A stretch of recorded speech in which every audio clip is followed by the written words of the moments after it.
ne wasenyo katika dosigo tu ate wali otuuse wali akola nubiani awansa ubenira njaga utungira akajanja bamuli kubongo meya wange yes sir yes sir kwata akakantu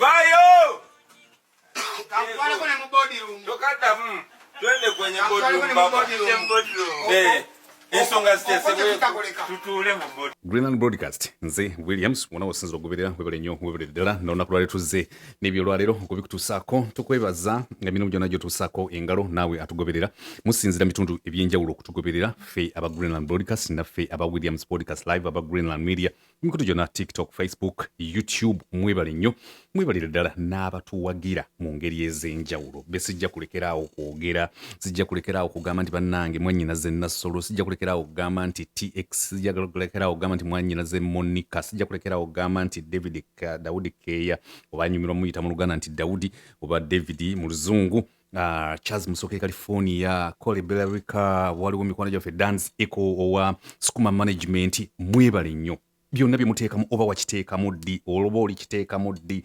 abantu waliwo Max South Africa oyo namanyi okujja mu inbox yange n'akaaba obuziga nomuganja kutologa omutwe namwe abe South Africa mwewuunye mwebale nnyo mwebale ddala twabateereddeyo omulimu gwa Williams Podcast Live ne twanalizinga oluyimba lwa His Excellency Robert Kyagulanyi Ssentamu nga baline King Saha Nobian Lee ne yes Bebo of course nga bagatiddwako producer Pademan actually they ngenda kukola a deeper analysis on the same but waliwo amawulire abagatambula mu nsi amalala jukira nga tugenda mu 2026 ebintu bingi nnyo byongera okuvaayo naye Burkina Faso wano ewa Ibrahim Traoré ebintu si birungi nnyo akyawanda muliro ndabye olukuŋŋaana nga atuuzizza ab'ebibomboola bonna nga abannyonnyola ebigambo bye nga byamagezi nnyo ng'ebigambo byayogera omuvubuka ono byamagezi nnyo ng'agamba bajjajjaffe baagenda eri ensi ennafu bagiyambeko Bufalansa ne Bufalansa kati tulaba kyamuli yagala tuviiramu ebizibu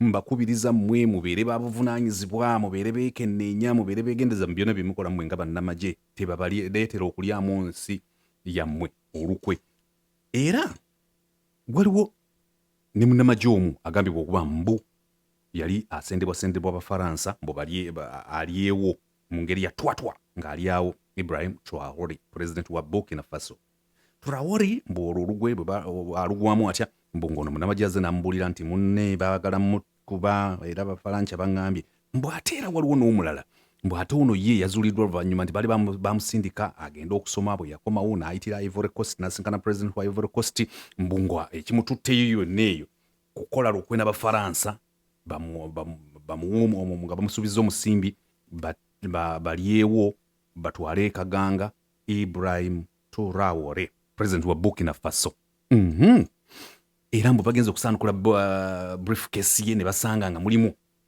ebintu bingi nnyo ensimbi n'ebirala bingi nnyo bwera agenda ku mmeera eruzira oweeri ekyo kikulu nnyo kirowoozaako omuvubuka ono ataddewo resistance kati atejjukira ebyo byonna bikyali awo nawuliddeko nejjajjange Donald Trump ng'alinga amugamba ebintu bimulemye alekulire jjukira nejjajjange Trump naye tatudde nzijjukira 1955 is it 5 nga mugumu awo walugaye bamita Franklin president wa America yeesimbawo emirundi mingi nnyo bwe gisukka ne bakola ennongeesaliza mu constitution ya America nti omukulembeze yenna tajja kwesimbangawo mirundi gisukka ebiri at least mu America kakati ye Donald Trump yagambye nti akyanoonyereza loopholes zonna we ziri era ye yazirengedde dda ezimuyamba okwesimbawo okusukka ku kisanja kino era nalabye mutabani we ng'atadde ku Instagram ng'ataddeko enkofiira campaign empya kampani za Trump zafulumiza eriko Donald Trump 2028 ebyo ebife wajjajjammwe Donald Trump so a lot is happening of course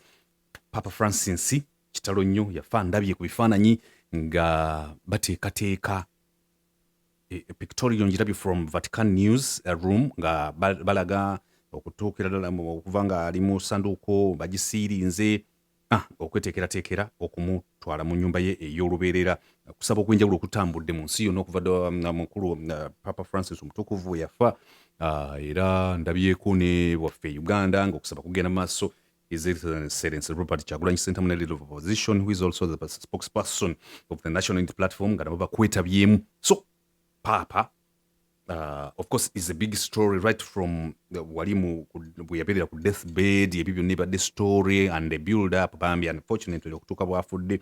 Ate osobola okulowooza nti bano abali spiritual nnyo bajja kutegeeza nti what a journey ey'okuba nti osoose ku mazuukira ga Yezu Kristo mu misa n'owuubira abantu ne weetaba mu kitambiro kya misa ekyo, olunaku lw'enkya Omukama n'akuyita.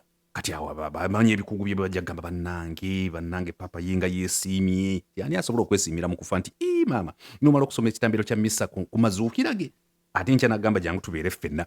Byonna bwe biri. Agoberera Greenland Broadcast nange Williams bwebale nnyo bwebalire ddala.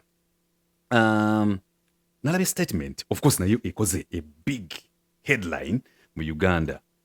Omukulu Muwanga Kivumbi yagambye nti ate kaakati kano ke tusinzidde mu Central where I am the vice president kufana kuwona. Era twagala a concentration in this region. We want to see, we feel we're dying to see National Unity Platform bigger than ever in the Central region. Ero lebe tambudde kakati jukira nti mu bintu bino ebyempuliziganya ne things to do with the science of politics and communication, ebiseera bisinga buli statement gy'osuulawo mwe banoonya loophole. Sirwa kuba nti loophole eba esaanamu, naye bateekawo loophole okulaba their strength and the muscle of debate nga bakusindiikiriza bwe bati. Yes, ebiseera bisinga bino by'owulira obugamba Kyagulanyi singa teyali mufumbo bandigambe banaye wuuyo omulaba batali mufumbo kati ekyo n'abeera mufumbo. Abali around him singa baali tebawasambaga bazaake bandigambye ddaba abakwetoolodde ensogala kyoli ebinyeebwa ebisiika ebikongole n'ebikola bwe biti. They will always look for loopholes. So kati story no nalabye Frontline, nalabye Odonga Oto, who is also dying to come back as a member of parliament, nalabye Honorable Semu Junganda, nalabye Ofunu Pondo ya resigning actually yatadde mu resignation ye agenda nayo kwesimba bwebwabwe nga ba analyzing ensonga eyo nga bagamba Muwanga Kivumbi, a man of your stature and caliber and such a profile, okugamba nti your concentration is in Buganda olwo bakikyusizza in Buganda kiba kitegeeza abalala mu babandoninze balala temukyabafuddeko eyo ebyansobi nnyo ekoleddwa lwaki temugenda ewalala. Omanyi, I love the science and the psychology of politics, especially when it's played, especially when the cards are played by those politicians, senior politicians. Nti buli kimu basobola kikubira mu ttooki n'olaba nga be batuufu. Actually mbadde njogera oluzungu lwaffe olw'ebunja butole nenzijukira omwami yaŋŋamba mu comment section ndi kale mazima bwe wagenda mu America nali ndowooza tufunye omwana waffe naye kati mazima n'akisenti ekyuse kuzeera tewampulirizanga ku Sapienza nze bwe nali njogera oluzungu lwaffe lwero biri ebyokusaagamu ne ŋŋamba water ne ŋŋamba pari okusaagamu naye kizibu nnyo okukyusa accent yo so teweeraliikira yenza omwana wammwe embaguba buyinja butole primary school St. John Bosco Mourned po wendi nnyo sigenda kukyuka ndi mwana wammwe omulungi kitegedde kati nembalaba nga bakuba mu ttooki lwaki temugenda ne munoonya awalala ne mutereezaayo okusinga okuconcentratinga already we muyina. Mwana bagambye nti babiriiko ebyeri neeri bagenda nze ndowooza muleme batagaza munansonyiwa olumu mujja kumpulira nga njogera nga abaana bano abakulu bano abasajja bano abaami bano mbayita baana ffe mu art ne bwe mu athletics omuntu basobola omugamba nti omwana si mumukakkanya naye tulina abaana mwe mwawulirako omupiira gwe buyinja butole abaana beebo kati abaana bano beebo Lewis David Lubongoya Waiswa David Mufumbiro Robert His Excellency Kyagulanyi Ssentamu bazaake abantu bano nabo nga bwe twalina ebibiina ebyenjawulo singa otunulira ba Israel Mayengo n'otunulira bagundi bwe bajjira abo mukulu wa mama Mbabazi abakulu Lukongo Binaisa Yusuf Lule n'osoma their history bali in the age ey'ekivubuka abamu nga balimu 45 abalala bayingira 50 abalala 30 bakola ebintu bingi nnyo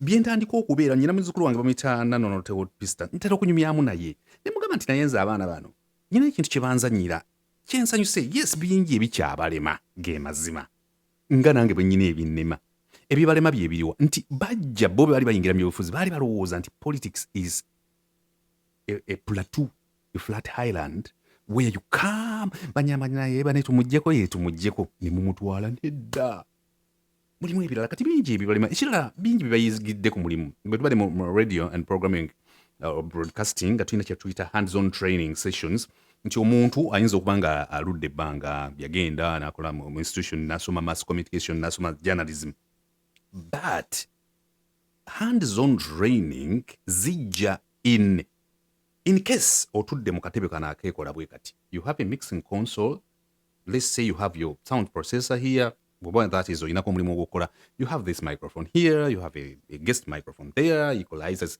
just in case you're supposed to touch here, let's call this a computer where you're playing the music and the adverts.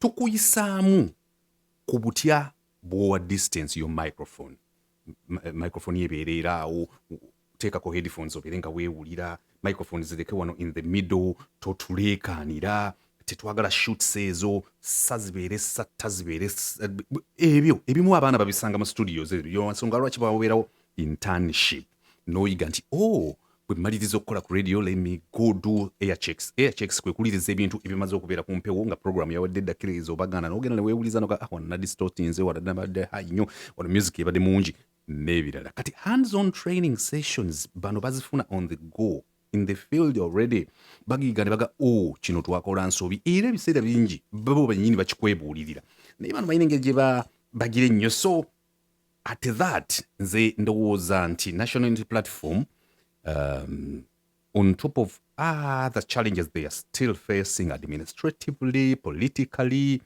socially, especially when people come out to say like that. How could you force your vice president in central region, Buganda, a gentleman who is land and a lawyer for that matter, who has been there, who is a Catholic, who is in Uganda, and all those play key roles are definitely in the politics of our country, Uganda.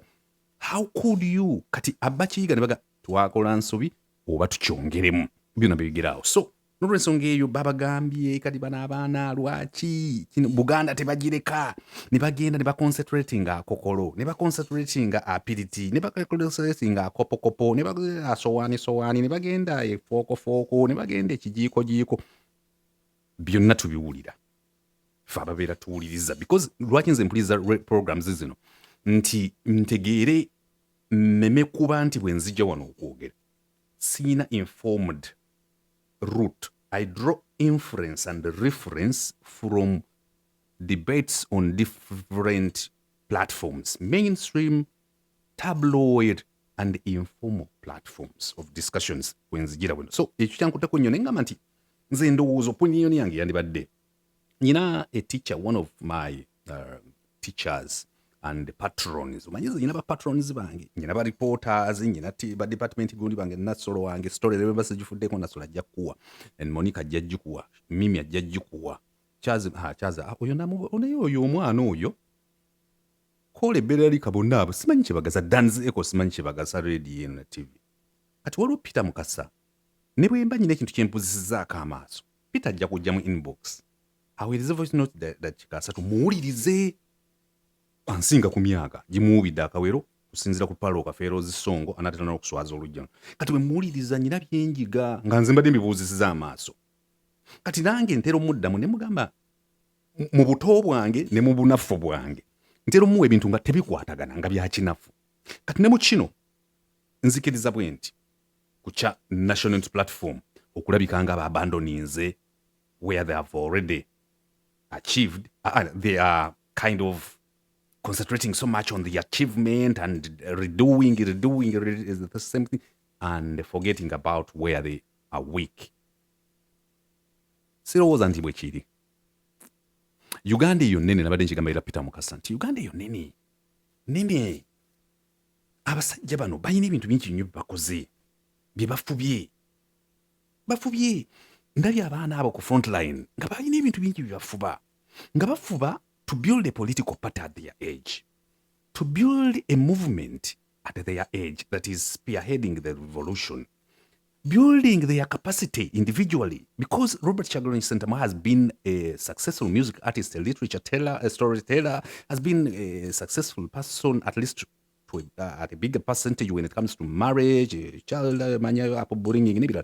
But here comes a guy who is like, I'm standing for Chadon East by-election, miraculously, by God's grace, of course, nemumuwa akalulu bwe mumuwa along the way n'akizuula nti dipi walinga bwe yamumma kaadi kituufu yali yeetaaga kaadi n'okwesimba ku bukulembeze kati ate awo ne bagenda ewa Kibalama ate ne bafuna ekibiina baba bakakirigestalinga bakyatambula ate Kibalama ne wabaawo abamuyisa ebbali ate ne babeera musango gwakyo ebyo bino biyigira ku mulimu nga bw'olaba nti jjajja nge Yoweri Kaguta Museveni bwe yali ajja okusinziza ku biwandiiko yajjanga naye obumanyirivu abwina muwano mutwatwa yasooka n'abeera nabwo mu politics w'amasomero bw'amala okubeera nabwo mu politics w'amasomero ajja mu politics wa mainstream ne bafuna training bano Bakyagulanyi gye batafunye bwe bamala okufuna training eyo ye bw'ayingira eno mu twatwa n'asanga Nkwanga Kayiira n'abalala baali abakugu mu bintu eby'enjawulo omuli ne Ssaabataka ebiseera ebyo okuba nti lulemedde ku Katonga okujja naga okay obuzaako you have the power of the firearms but you don't have authority over Baganda and okay me who has authority I'll call upon mobilize Baganda tukwegattako mu kale muwangula olutalo okitegeera nti walinga jjajja Museveni twatwa aganya okumala olutalo Ssaabataka who had authority jjajja naga banna Abaganda mbakunga mwenna mukyegattemu ebintu ebyo nabiyamba abantu ab'enjawulo bw'ajja ne mu bukulembeze nga bujja 1986 nga tusookedde n'eri bonna abaatuula enkiiko ez'enjawulo okumulonda ye abaabeera panel beating eyo abaali e Bungereza abaali basomye ne mu 1986 Samson Kiseka Kintu Musoke Baguma Isoke Tom Butime Musima Diebo Elia Kategaya waliwo abasajja beyasanga ne basooka baluka ekintu nga bula Nelson Mandela eri gye yabeera mu defiance campaign 1955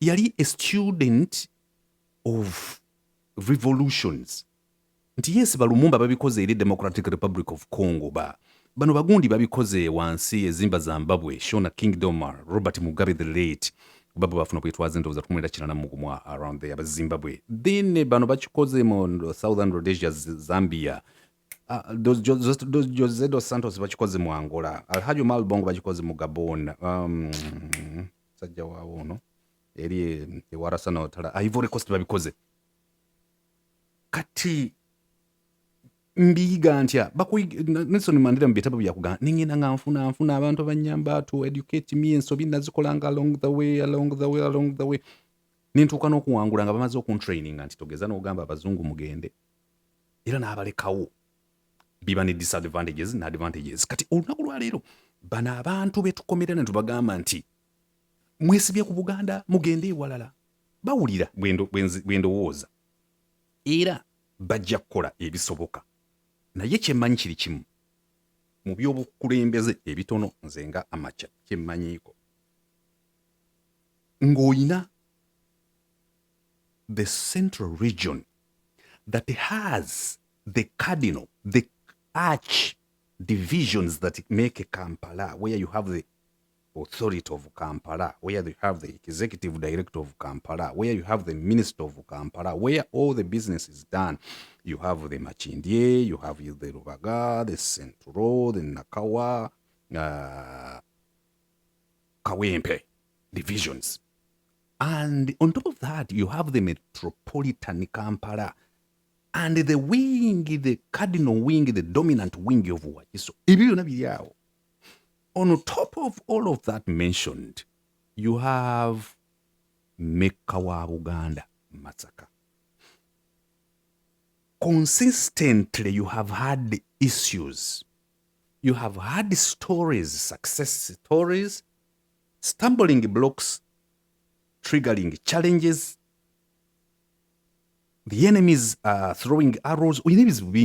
So, wadde oli w'amaanyi mu Buganda wo salire eddiro n'ogamba ogenda ku concentrating ekakokokokoko jjajja international gwe walabye Kawempe agenda kuyisaako eggaali kyenjagala okwogera n'omukulembeze Robert Kyagulanyi Ssentamu ne ttiimu of course bansinga okumanya nti tebageza ne mukyamuka ne babagamba nti naawe mwamwe temwatega ku nkwale enkwale yakula bweti nga Jjunju muganda wange agenda atega enkwale ye ng'agimpanga n'embaage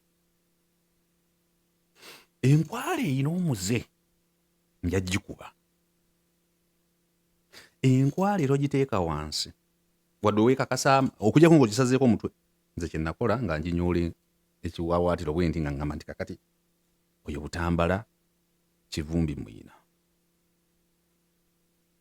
Masaka Mukungwe oyo Mpuuga Mulina Kampogole wano Ssennyonyi Muyina n'ogola wano enkwale nga mmanyi njiwogodde amagulu njiteeka wansi nsala akalagala maama nnyaba enkwale eri ndowooza yali esaana kubeera mu Olympics bwebbu enkwale bwebuuka egwa mu kisaka oba mu mbubbo mu lusenke olugiri okumpi era bwegwawo bweti gwe ow'amaalo olowooza nti eri awo nanoonya awo ekisooka ensobi gye nasooka okukola kwe kulowooza nti already I had consolidated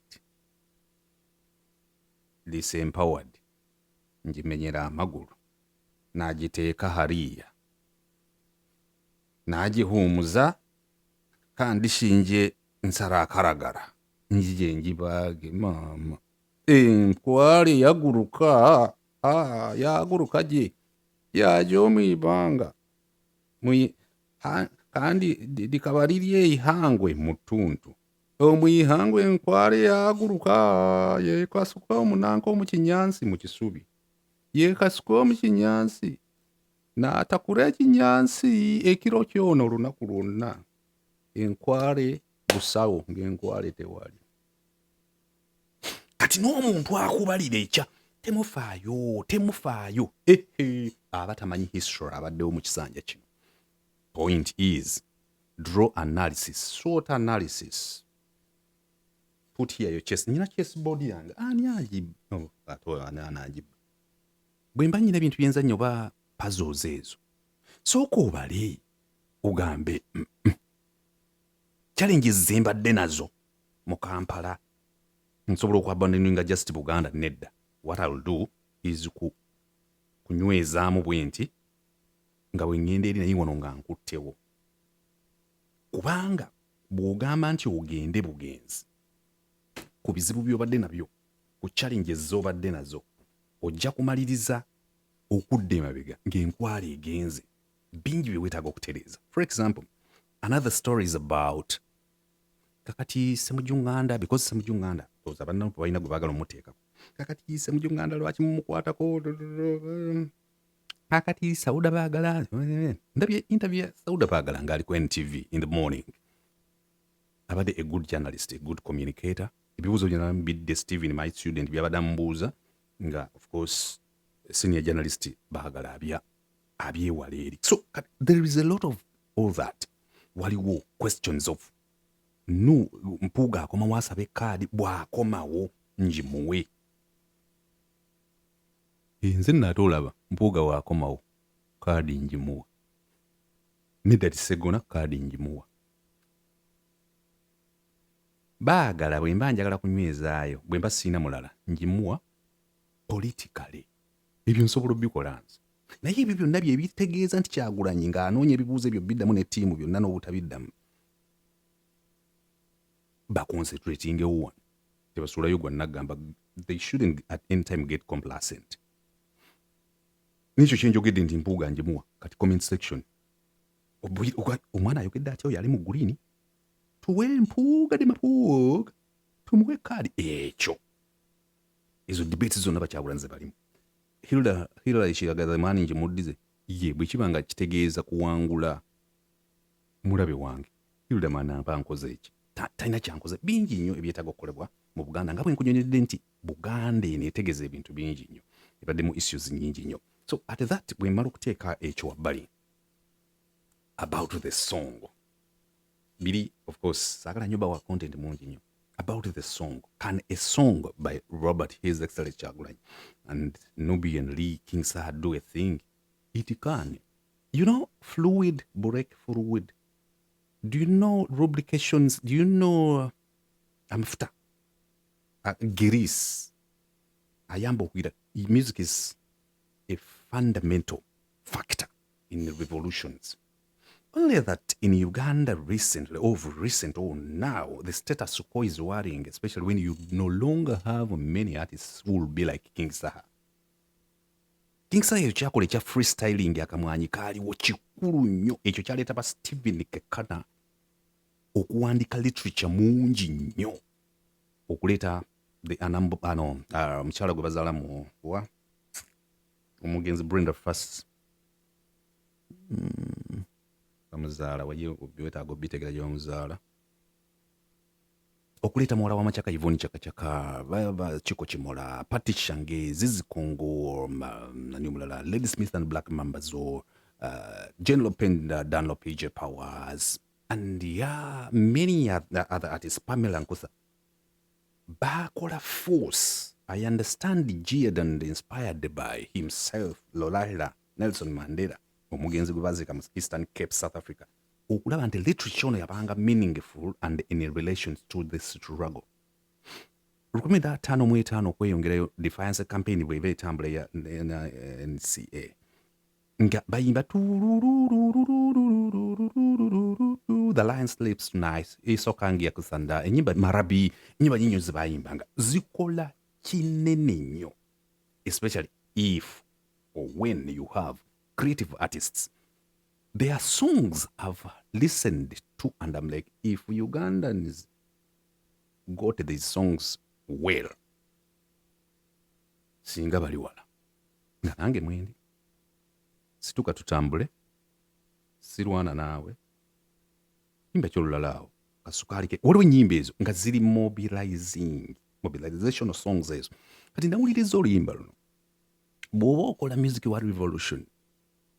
First of all, you need to understand abantu abali mu revolution b'okolera music yono relating na what good thing is Kyagulanyi is an artist.